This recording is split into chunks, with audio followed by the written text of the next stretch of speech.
the award-winning literature genius Chimamanda Adichie threw caution to the wind at her lecture at Princeton University, USA, and she introduced Peter Obi as the winner of the 2023 presidential election in Nigeria. But before I give you the details on that and how Nigerians reacted, let us quickly take the sad headline. And of course, it is a very sad and shameful day in Nigeria. Just as most Nigerians expected, the headline reads, Nigerian Supreme Court sidesteps Bola Tinubu's certificate forgery, affirms President's 2023 election victory. And they went ahead to say, the Nigerian Supreme Court on Thursday affirmed Bola Tinubu's election as the president of Nigeria after dismissing a piece of crucial evidence that showed the Nigerian leader presented a falsified certificate to run for office. The court's 7-member panel said Mr. Tinubu was duly elected in February 2023 and should be allowed to remain in office for the next 4 years. The justices said the material filed by Mr. Tinubu's main challenger, Atiku Abubakar, which included a transcript of a deposition in which Chicago State University disowned the certificate Mr. Tinubu submitted to the electoral office on June 17, 2022 to certify his eligibility as a presidential candidate, came too late to be accepted into evidence. The court held that supplemental evidence cannot be filed outside of a 180 days post-election, even though the court had previously accepted evidence in similar circumstances in the past. While the decision would allow Mr. Tinubu to remain in office as president, he is still likely to face a fresh battle over the forged certificate if he decides to seek re-election in 2027, because today's judgment did not go into the veracity of the document, but only that it was too late to tender it now. Mr. Abubakar did not file the evidence at the Court of Appeal, which is the initial court of jurisdiction over presidential election petitions, because he was unable to obtain the evidence on time from the United States. The court's decision appeared to solidify the fears of Nigerians who warned prior to today's ruling that the court will be passing a negative opinion about Nigeria as a country where forgery, identity theft, and other serious crimes are condoned even at the highest levels. Another opposition leader, Peter Obi, suggested earlier in the week that a culture of corruption in the judiciary would hamper it from delivering a clear verdict based on the evidence before it. But the court settled the ambiguity over whether or not the Nigerian constitution required the scoring of at least 25% of votes cast in the Federal Capital Territory, Abuja, for a candidate to be declared winner. The Supreme Court justices, siding with their colleagues at the Court of Appeal, said voters in the Nigerian capital are not unique and their votes should carry the same weight as citizens in the rest of the country. The court also ruled that the Independent National Electoral Commission had the power to set guidelines for elections. The department faced criticisms for failing to implement electronic transmission of election results in violation of its guidelines and public statements in the weeks and days leading to the February 23rd exercise. Of course, they did set the guidelines and they broke the guidelines. Nobody is saying they don't have the power to set the guidelines. We are only saying let them stick to the guidelines, and we are only saying they should stick to the guidelines stipulated before the elections, and they did not. Oh, what a shame. Look at how Nigerians reacted. This tweet says, the Nigerian elite has just upheld forgery and trickery across board. Do not bother enforcing education to younger ones. Learn a skill. Too hard, forge it, snatch it, grab it. Oh! And this tweet says, welcome to the new dispensation of forgery. This tweet right here says, what else were you expecting? Supreme Court is even worse than the appeal court self. And this tweet by Babayo Miolabode says, we don't expect to see otherwise. We would be more shocked to see them giving bold and clear judgments in the first place. But the good news is that we all have the same country. Even their kids taken abroad, when they come home, they will face it, and the generation to come will harvest from their seeds of crime. Oh, and this tweet by Adichie says, stop voting in Nigeria. Stop voting in Nigeria. He said it a whooping 11 times. Wow. This one has totally given up on the electoral process and everything that concerns this country. What a shame. And this tweet by African Jesus says, the judgment delivered on Thursday postponed the battle over the Nigerian president certificate forgery till 2027 general elections. Indeed, get your PVC.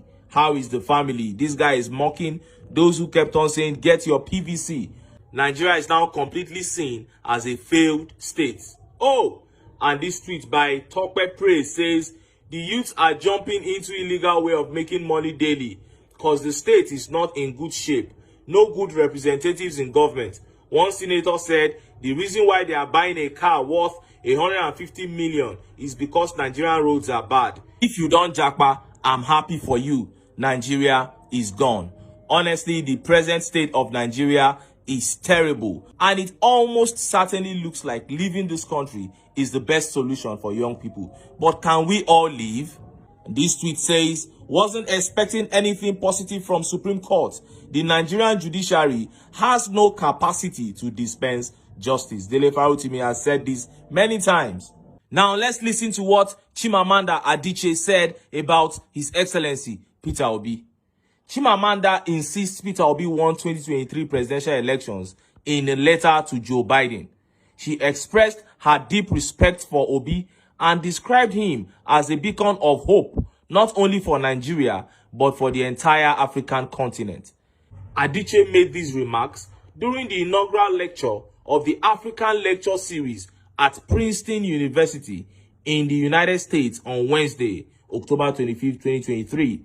Addressing the audience, reading a letter addressed to the US President Joe Biden, Adichie introduced Obi as the rightful winner of the Nigerian presidential election, citing his genuine humility as a rare quality among politicians.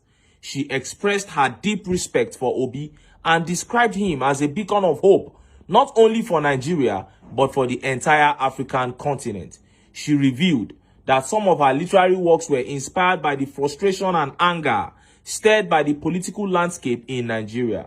Specifically referencing the elections, Adichie expressed her dissatisfaction with the electoral process in her letter. In the letter, she highlighted the deliberate manipulation of the election, asserting that it was marred by discrepancies and irregularities ignored by the Independent National Electoral Commission.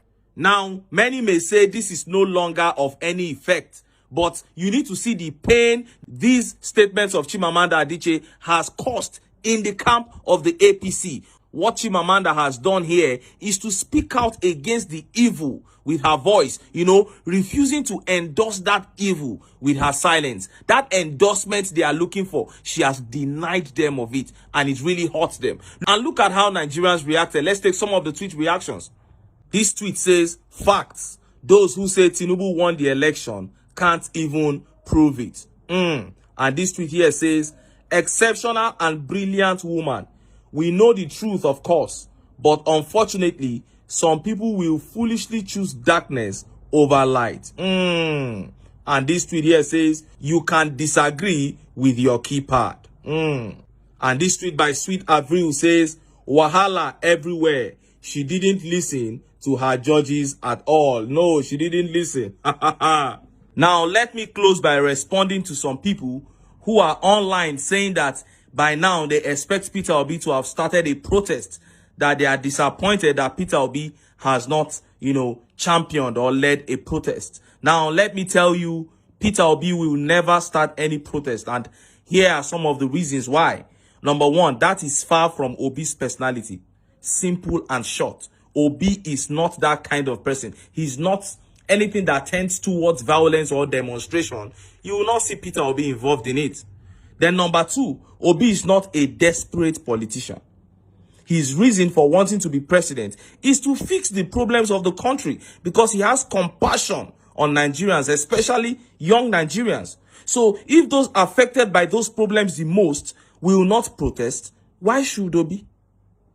Then three, Nigerians are still very divided. Any protest, any movement started by Peter Obi will be termed an IPOB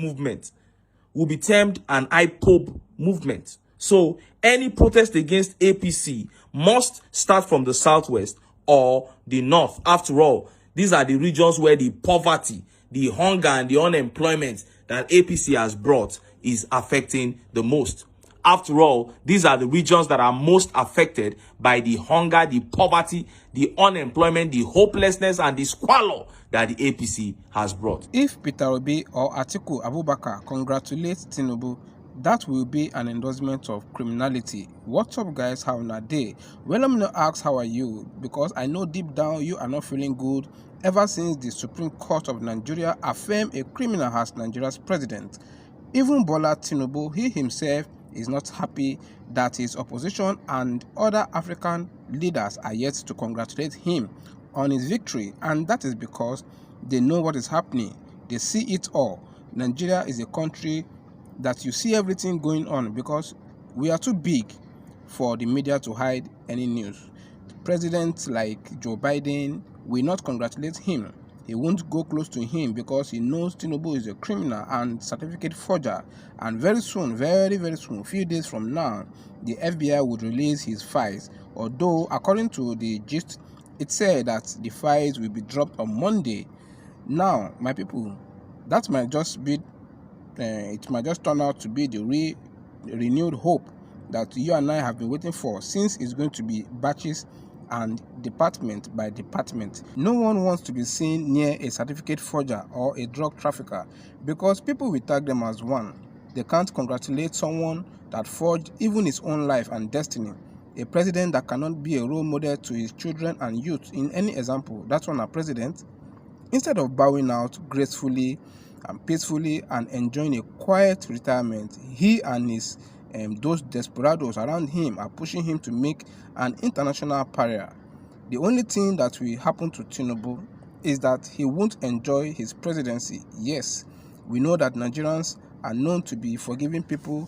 They are Nigerians who easily move on and forget things easily. But you see this one, I doubt if any Nigerian will forget the sham elections and the rigging and everything, and coupled with the daily shege promax that we are seeing today. Or if you know they see them, maybe it's still there for road. The rain will touch everybody. So to any president that wants to congratulate this thief, he or she will resist because they don't want to openly support or associate with a confirmed certificate forger. Alright guys, so this is where I'm going to end the gist. Please like this video and keep watching Gist Estate. I'll see you guys in my next video. Bye.